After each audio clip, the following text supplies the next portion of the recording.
Bonjour à tous, bienvenue pour votre première session de yoga. J'ai volontairement choisi aujourd'hui de vous présenter une routine en plein air. Je vous recommande autant que possible de réaliser votre routine avec un air renouvelé, que ce soit à l'extérieur si vous avez un jardin ou une terrasse, ou alors à l'intérieur avec des fenêtres grandes ouvertes. Ça permettra à votre respiration de mieux s'installer. Dans cette routine de yoga, on va avoir des mouvements aujourd'hui plutôt de tonification du corps, qui vont engager à la fois les muscles des cuisses et également les muscles du tronc et les muscles du centre abdominal. Donc cette routine, moi je vous recommande de la réaliser le matin. Ça permettra à votre corps de rentrer dans un état d'éveil progressif et également de se tonifier et d'engager la journée dans les meilleures conditions. On va commencer. Donc la première position dans laquelle vous allez vous placer, c'est la posture facile, donc posture du tailleur, ou alors en posture du demi-lotus, où vous allez croiser une jambe par-dessus la cuisse ou le mollet opposé. Dans cette posture, on va pouvoir mettre en place le souffle. Et la respiration que je vous propose aujourd'hui, c'est la respiration ventrale, la respiration abdominale. De préférence, en yoga, vous devez chercher à inspirer et à expirer par le nez. Si jamais c'est trop compliqué pour vous de gérer ce genre de respiration pour le démarrage, vous pouvez inspirer par le nez et expirer par votre gorge. La posture dans laquelle vous vous positionnez doit vous permettre d'être détendu au niveau de vos genoux ainsi qu'au niveau de vos hanches. Dans cette posture, vous allez redresser votre colonne vertébrale, bien relâcher vos épaules et chercher à ramener le menton en direction de votre gorge de façon à ouvrir la circulation de l'air en arrière de votre gorge. Une fois que vous avez pris votre posture, vous allez pouvoir grandir votre colonne vertébrale, donc chercher à relever la colonne comme s'il y avait un fil attaché à l'arrière de votre crâne et ainsi vous rapprocher au maximum du ciel.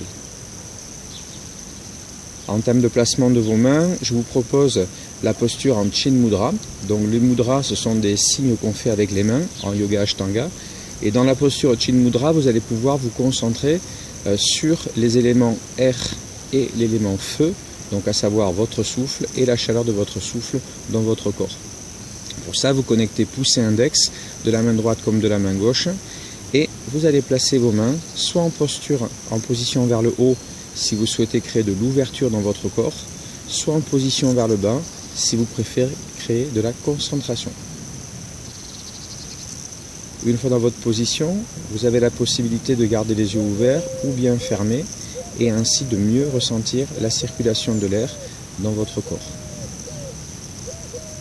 Lorsque vous allez inspirer, vous allez faire remonter l'air par vos narines jusqu'à l'arrière de vos orbites et ensuite cet air va descendre directement dans votre ventre. Donc vous allez sentir le ventre se remplir depuis le bas, depuis votre bassin, jusqu'à votre diaphragme. Et à l'expiration, vous creusez votre ventre et vous chassez l'air pour le faire remonter en direction de la colonne vertébrale et longer cette colonne jusqu'à sortir par le nez ou par la gorge en fonction de la respiration que vous avez choisie. On va réaliser ce cycle de respiration à 4 ou 5 reprises de façon à bien s'installer à la fois dans les appuis des hanches et également dans l'allongement de la colonne vertébrale.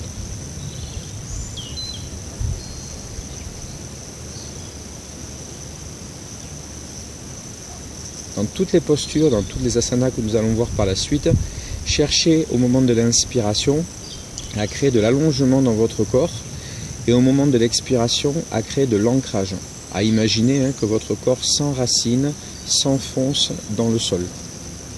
Quand vous êtes en extérieur, c'est intéressant puisque on a ce rapport à la terre qui est beaucoup plus intense dans la mesure où vous êtes assis directement dessus. Donc chaque inspiration, vous gonflez votre ventre depuis la base et chaque expiration, vous videz votre ventre et vous laissez le creusement abdominal se mettre en place. Donc cette sensation qu'on a le ventre qui vient glisser sous la cage thoracique et le diaphragme qui forme un arc en dessous de vos côtes. Plus vous vous sentez bien, plus vous allez faire durer cette respiration dans l'espace et dans le temps, dans la rendre de plus en plus profonde et de plus en plus lente.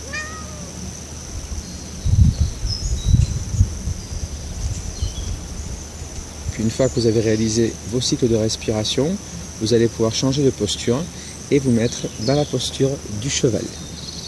Dans la posture du cheval, c'est une posture en quadrupédie où vous allez placer vos genoux à la verticale de vos hanches et vos mains à la verticale de vos épaules. Une fois dans la posture du cheval, on va réaliser à plusieurs reprises la posture de l'étirement du chat et la posture de la vache qui vont nous permettre de mobiliser pour la première fois la colonne vertébrale. Donc les épaules sont vers l'arrière. En inspirant, vous allez remplir votre ventre et laisser le bas du dos se cambrer. La tête se relève, les fesses se relèvent. Puis tout le temps de l'expiration, je viens basculer le bassin en rétroversion. Je creuse mon ventre et je rentre le menton en direction de la gorge pour adopter cette posture du chat qui s'étire. Donc chaque inspiration, vous revenez à la posture de la vache. Pensez à rester dans un cycle de respiration qui vous correspond. Tête relevée, je mobilise ma colonne vertébrale depuis le coccyx jusqu'à la base de votre crâne. Expiration, je creuse le ventre, je crée cette arc abdominale sous mes côtes et je ramène le menton en direction de la gorge. Dans l'étirement du chat, on sent la fermeture du ventre et les premiers engagements des muscles abdominaux. Une fois que vous allez réaliser cette posture donc du chat qui s'étire et de la vache dans laquelle je suis actuellement, vous allez pouvoir changer de posture et passer dans la posture du chien tête en bas. On reste sur les animaux. Donc posture du chien tête vers le bas, les mains de l'écartement des épaules, les pieds de l'écartement des hanches. J'inspire dans la position où je suis et en expirant, je pousse sur mes bras et je relève les fesses.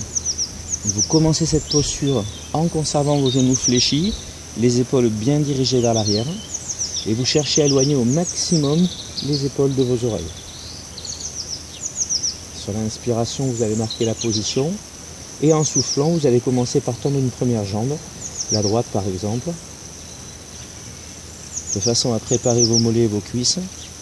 Inspiration, vous revenez fléchi, toujours en conservant le dos bien plan et en expirant, vous tendez l'autre jambe. Puis une fois que vous vous sentez bien, vous allez inspirer avec la poussée d'une jambe dans le sol et expirer avec la poussée de l'autre jambe dans le sol. Inspiration, expiration, toujours par le nez et la gorge.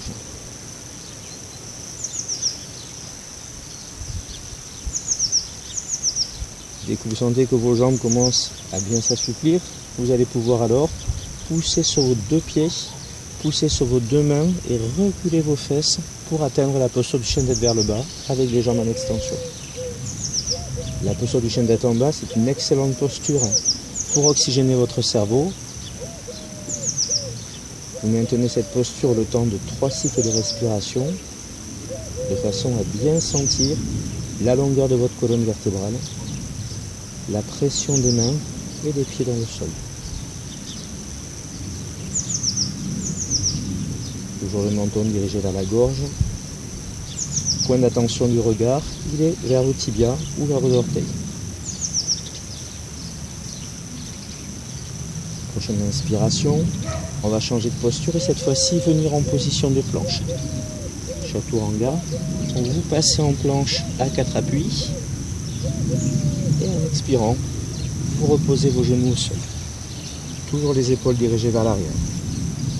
On va passer maintenant à un renforcement du haut du corps. Sur la phase d'inspiration, je stabilise ma planche en appui sur les genoux et les mains. Et en expirant, je descends en crocodile. Donc la poitrine va se glisser entre les mains. De cette position, j'inspire en posture du cobra, en redressant la poitrine et en poussant sur mes jambes et sur mes bras. Donc la pensée à bien activer les fessiers. Si jamais c'est trop intense, vous allez passer dans la posture du chat qui s'étire qu'on a vu précédemment. Prochaine expiration, je retourne les orteils et je reviens en chien tête vers le bas. C'est ce qu'on appelle une salutation au soleil. On va reprendre la séquence complète dans l'option facile et dans l'option plus intense. Donc option facile, J'inspire chaturanga, posture de planche, genoux au sol. J'expire, dos fixé, crocodile, en serrant le ventre. Inspiration, je pousse sur les mains et je viens à la posture du chat qui s'étire. Expiration, chien tête vers le bas. Option intense. Inspiration toujours en planche, avec option sur les genoux ou les pointes de pied. Expiration, crocodile, avec les jambes tendues ou fléchies. Inspiration, le cobra. Pensez à dénactiver vos fessiers et regardez loin devant vous, menton vers la gorge. Expiration, chien tête vers le bas.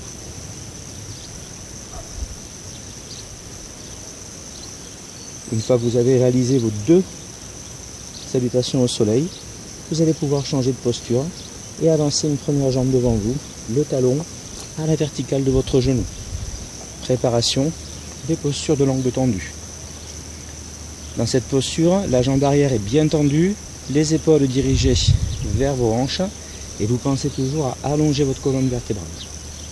Première posture d'ouverture, je vais inspirer en remontant mes bras, posture du cavalier en extension, et en expirant, j'augmente la flexion de ma jambe avant. Inspiration, je redresse la colonne vertébrale, puis en soufflant, je rebascule en posture du cavalier. Inspiration, reculez votre pied, et en expirant, vous restez dans la posture du chien tête vers le bas. Changement de jambe, inspiration, avancez le pied opposé, l'option est de garder un genou au sol. Expiration, je remonte mes bras vers le ciel, posture du cavalier en extension. Inspiration, j'ouvre mes côtes au maximum, toujours le menton vers la gorge. Et en expirant, je rebascule en posture du cavalier. Prochaine inspiration, le pied recule, chien tête en bas. Et en expirant, je stabilise le chien tête vers le bas en rejetant les hanches vers le ciel. On va le refaire une fois de chaque côté. Inspiration. Expiration. Inspiration. Expiration. Inspiration. Expiration. Grand pas en avant, toujours talon sous le genou. Grande ouverture des côtes. Pressez bien le talon arrière le plus loin possible de votre hanche. Épaules basses tenues par les omoplates. J'ouvre les côtes, le regard dirigé un tout petit peu vers le ciel. Et à nouveau, je rebascule dans la posture du cavalier. Une fois que le pied a reculé, vous restez dans cette position, chien tête vers le bas, le temps de 2-3 cycles de respiration, à nouveau, pour amener le sang vers votre cerveau.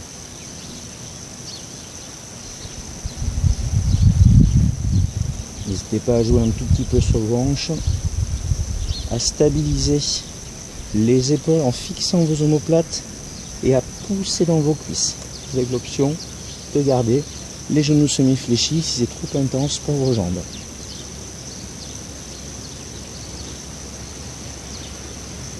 On change d'abord de posture, retour en angle tendu, un grand pas en avant, inspiration.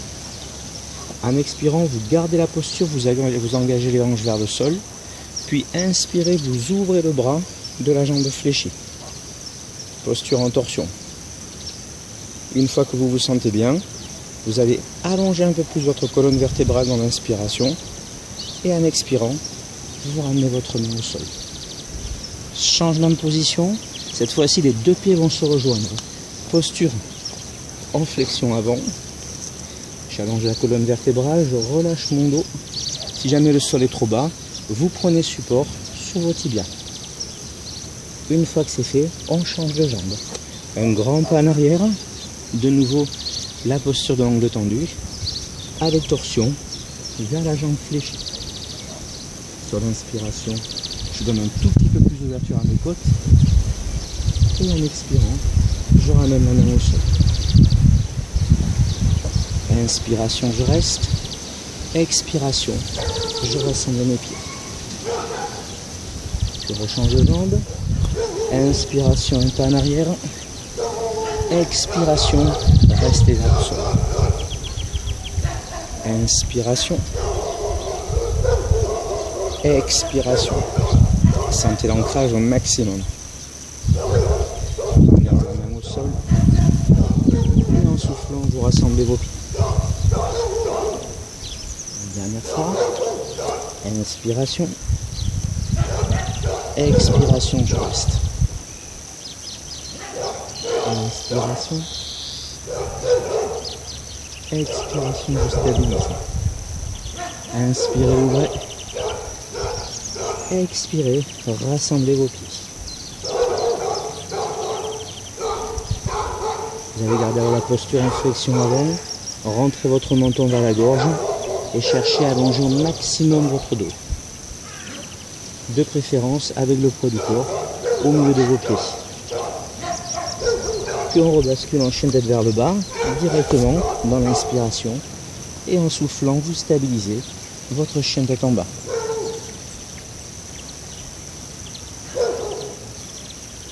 On va enchaîner avec des postures d'ouverture de hanche. Ça va faire du bien à votre bassin. Et également, augmenter un petit peu l'ouverture de vos hanches. Vous allez glisser une première jambe entre vos deux mains dans la posture du cygne, enfin plutôt posture du pigeon, et laissez la jambe arrière glisser dans le sol. Une fois que vous êtes en place, le pied de devant, vous le mettez bien flex et vous allez chercher à allonger vos bras le plus loin possible devant vous. N'hésitez pas à rouler un tout petit peu sur vos hanches de façon à libérer les tensions du bassin.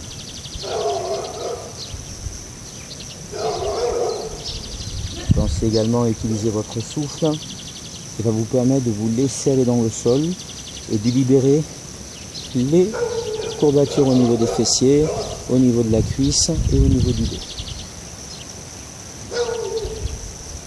Si vous vous sentez bien, en inspirant, vous allez redresser vos mains vers le ciel et en expirant, stabiliser la posture.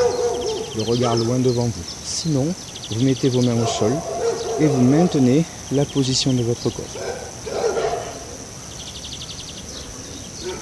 Gardez la position que vous avez choisie le temps de 2 à 3 cycles de respiration, toujours en relâchant vos épaules et en stabilisant vos hanches. Chaque expiration, j'abaisse mon bassin. J'hésite pas à allonger un peu plus la jambe de derrière. À la fin des 3 cycles de respiration, j'inspire en repassant sur les mains et en expirant, je rebascule en chien tête vers le bas. Jambes bien allongées, les épaules enroulées vers l'arrière, pressez sur vos cuisses et aplatissez votre dos. Même chose de l'autre côté, laissez glisser votre genou entre vos mains et en expirant, vous ramenez votre hanche au contact du talon. N'hésitez pas à avancer un tout petit peu le pied pour assurer la stabilité de votre bassin. Il est temps alors de s'allonger, posture du pigeon en extension et de se laisser aller dans le sol.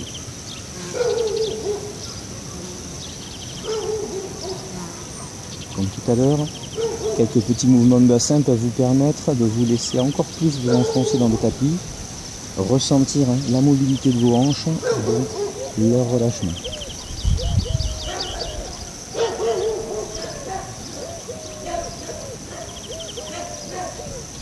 Une fois que vous avez réalisé vos cycles de respiration, vous allez vous redresser dans votre posture du pigeon, soit garder vos mains au sol de chaque côté, soit relever les mains vers le ciel en inspirant et en soufflant, stabiliser votre posture du pigeon. Quelle que soit la posture que vous choisissez, pensez être dans une zone de confort. Ne jamais fixer votre corps dans des positions trop extrêmes.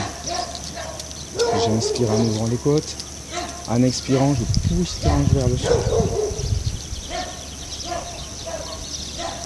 Une fois que vous avez réalisé jusqu'à 3 cycles de respiration, vous allez pouvoir replacer vos mains au sol en inspirant.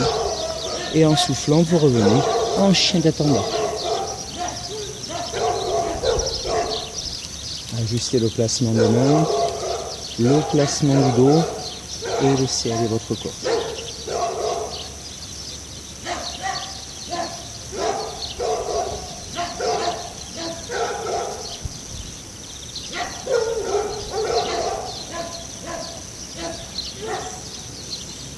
Lentement, vous allez revenir vous asseoir.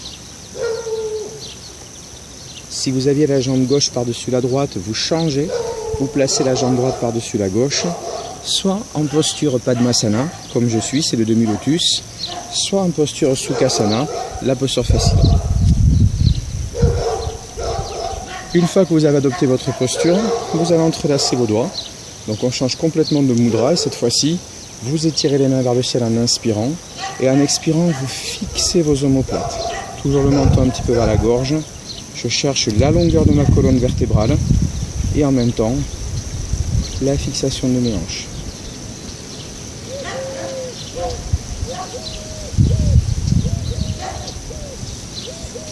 Inspiration. Expiration, le ventre se creuse. Inspiration, vous espacez vos mains. En expirant, vous pivotez vers le côté droit ou gauche. Stabilisez votre dos. Créez cette torsion de la colonne vertébrale. À nouveau, inspiration, je remonte. Main en prière namasté. Expiration, je tends ma colonne vertébrale. Inspiration. Expiration, vous changez de côté. Regardez loin vers l'extérieur.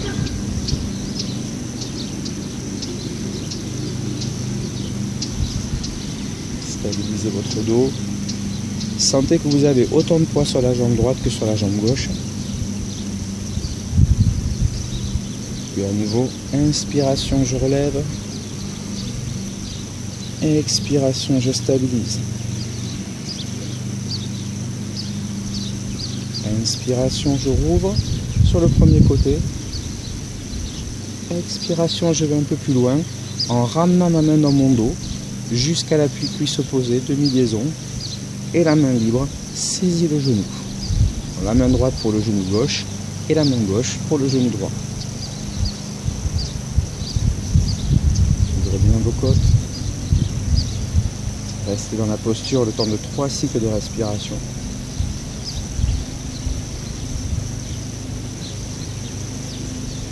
À nouveau, j'inspire, je relève. J'expire, je tire vers l'arrière. Je ouvre au maximum ma cage thoracique. J'inspire en changeant une dernière fois de côté.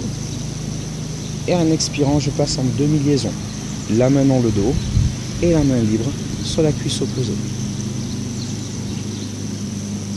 À nouveau, profitez de 3 cycles de respiration pour utiliser votre posture jusqu'au bout, à la fois dans le relâchement des hanches et dans le relâchement de votre dos.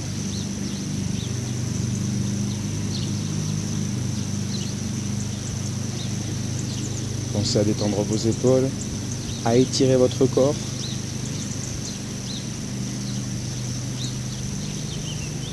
Une dernière fois, inspiration, je relève. Expiration, j'ouvre au maximum. Je viens chercher mon corps. Inspiration, salut vers le haut. Expiration, flexion avant dans votre posture. Relâchez votre dos. Relâchez vos épaules. Jouez un tout petit peu avec votre corps, de droite à gauche. Puis encore une fois, j'inspire en redressant. Et en expirant, namasté.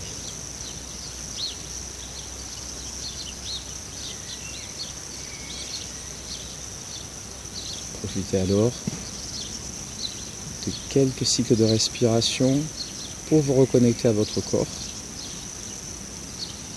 Pensez régulièrement à ressentir votre souffle. Plus vous ressentirez la circulation de l'air et plus vous la maîtriserez.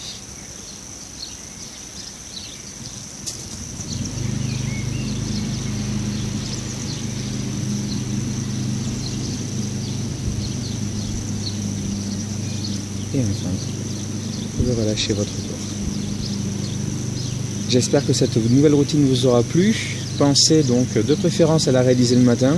Si vous préférez le faire en début d'après-midi, il n'y a aucun problème. Seule chose pour le yoga comme pour le pilates d'ailleurs, essayez d'espacer votre entraînement par rapport à vos repas.